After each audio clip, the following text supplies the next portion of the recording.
Assalamualaikum warahmatullahi wabarakatuh. Dr. Sofi di sini bertemu kembali dengan Sobat Sehat. Ini adalah video saya yang ke-476 yang akan menjelaskan tentang pengertian, esensi, dan tujuan audit internal. Sobat Sehat, audit merupakan kegiatan mengumpulkan data dan informasi yang faktual dan signifikan melalui interaksi secara sistematis, objektif, dan terdokumentasi. Kegiatan audit berorientasi pada asas penggalian nilai atau manfaat dengan cara membandingkan antar standar yang terpilih dengan pelaksanaan di lapangan. Interaksi dalam pelaksanaan audit dilakukan secara sistematis melalui kegiatan pemeriksaan, pengukuran, dan penilaian yang diakhiri pada penarikan kesimpulan. Audit merupakan proses yang mandiri, terdokumentasi untuk memperoleh bukti audit dan menilai secara objektif dalam menentukan sejauh mana kriteria audit telah dipenuhi.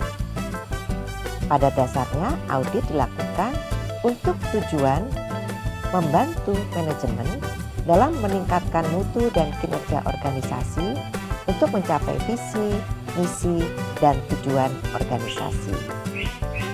Audit internal merupakan salah satu mekanisme pengawasan dan pengendalian internal manajemen FKTP.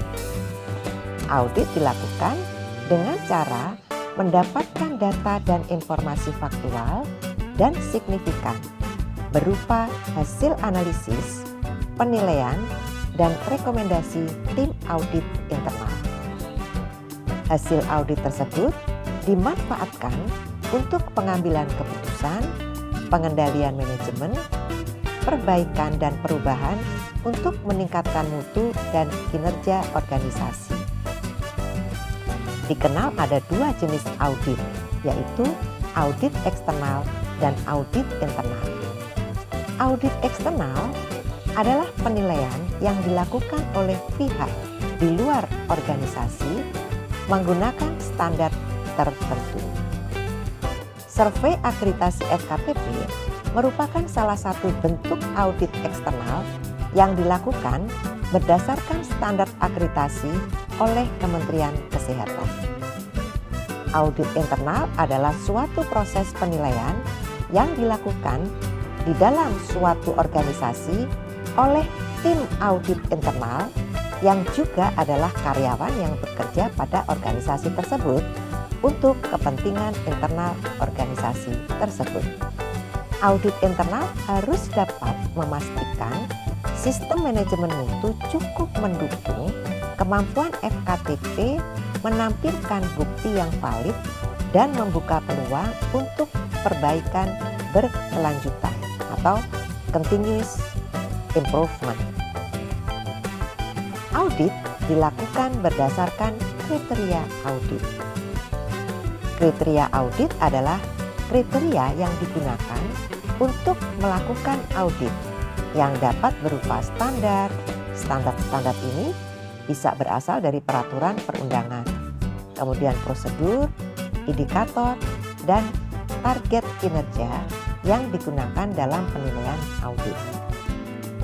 Fakta yang ada di lapangan merupakan bukti audit, yaitu rekaman, pernyataan fakta atau informasi lain yang relevan dengan kinerja audit dan dapat diverifikasi. Dengan membandingkan bukti audit dengan kriteria audit, diperoleh temuan audit, yaitu hasil analisis bukti audit yang dikumpulkan terhadap kriteria audit.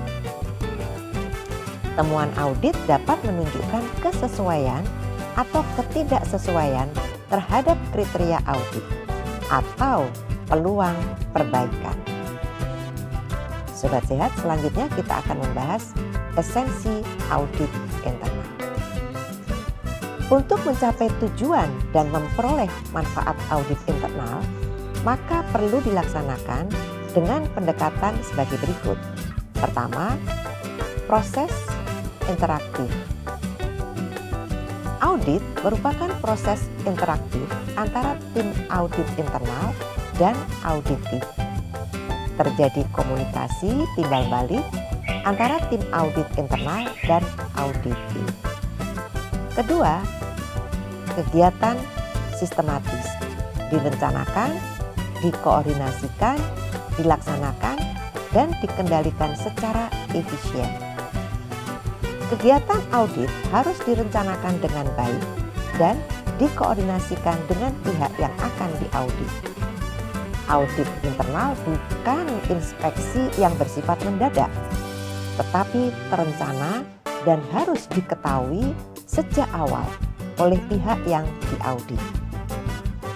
Pelaksanaan audit dipandu dengan rencana audit yang lengkap dengan tujuan, metode, dan perangkat audit yang telah disiapkan dengan baik oleh tim audit internal.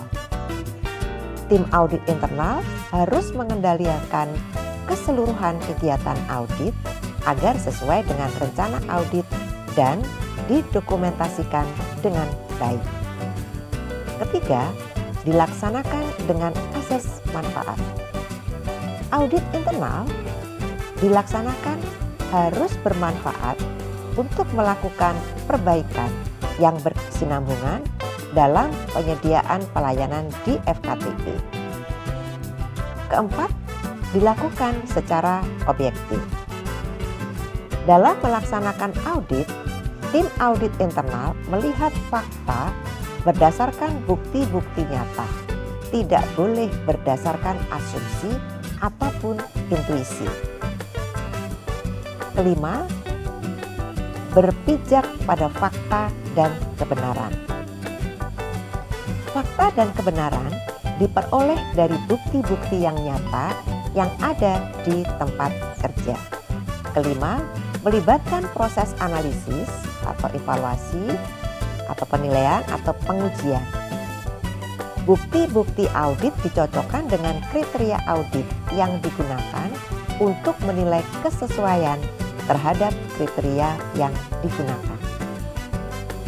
Ketujuh, bermuara pada pengambilan keputusan. Berdasarkan bukti-bukti yang ada, audit mengambil keputusan. Apakah fakta yang ada sesuai atau tidak sesuai dengan kriteria yang digunakan untuk melakukan audit. 8. Dilaksanakan berdasarkan standar atau kriteria tertentu. Sebelum melakukan audit, harus ditetapkan standar atau kriteria yang digunakan. Fakta atau bukti-bukti yang diperoleh di tempat kerja disandingkan dengan standar atau kriteria tersebut. Kesembilan, merupakan kegiatan berulang. Audit internal bukan merupakan kegiatan sekali dilakukan, tetapi secara periodik dilakukan untuk menilai kemajuan dari suatu unit kerja. Kemudian yang ke-10, menghasilkan laporan. Seluruh kegiatan audit harus didokumentasikan dan dilaporkan kepada Kepala FKTP dan penanggung jawab mutu. Sobat Sehat, selanjutnya kita akan bahas tujuan audit internal. Audit dilaksanakan dengan tujuan untuk mendapatkan data dan informasi faktual dan signifikan berupa data, hasil analisis, hasil penilaian, dan rekomendasi tim audit internal sebagai dasar untuk pengambilan keputusan, pengendalian manajemen, perbaikan atau perubahan baik pada sistem pelayanan maupun sistem manajemen mutu. Hasil audit internal digunakan manajemen untuk membantu menyelesaikan permasalahan organisasi dalam rangka meningkatkan mutu dan kinerja organisasi. Selanjutnya kita bahas tujuan umum. Audit internal bertujuan untuk memastikan terselenggaranya pelayanan kesehatan yang bermutu dengan memantau kesesuaian antara kondisi aktual dengan regulasi maupun standar yang telah ditetapkan agar manajemen dapat melakukan upaya peningkatan mutu pelayanan kesehatan di FKPP. Selanjutnya kita akan bahas tujuan khusus dari audit internal. Pertama, terlaksananya pemantauan implementasi sistem manajemen mutu yang diterapkan di FKPP dengan persyaratan atau kriteria audit. Kedua, tersedianya data yang valid. Ketiga, teridentifikasinya peluang yang cukup untuk melakukan perbaikan terus-menerus atau continuous improvement.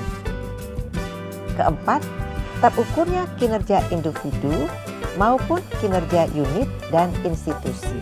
Sobat Sehat, sekarang kita akan bahas dasar penetapan tujuan audit. Untuk menentukan tujuan audit, dapat mempertimbangkan hal-hal sebagai berikut. Pertama, prioritas permasalahan yang dihadapi oleh organisasi dalam memberikan pelayanan kepada masyarakat. Kedua, rencana pengembangan pelayanan. Ketiga, persyaratan suatu sistem manajemen yang digunakan sebagai acuan.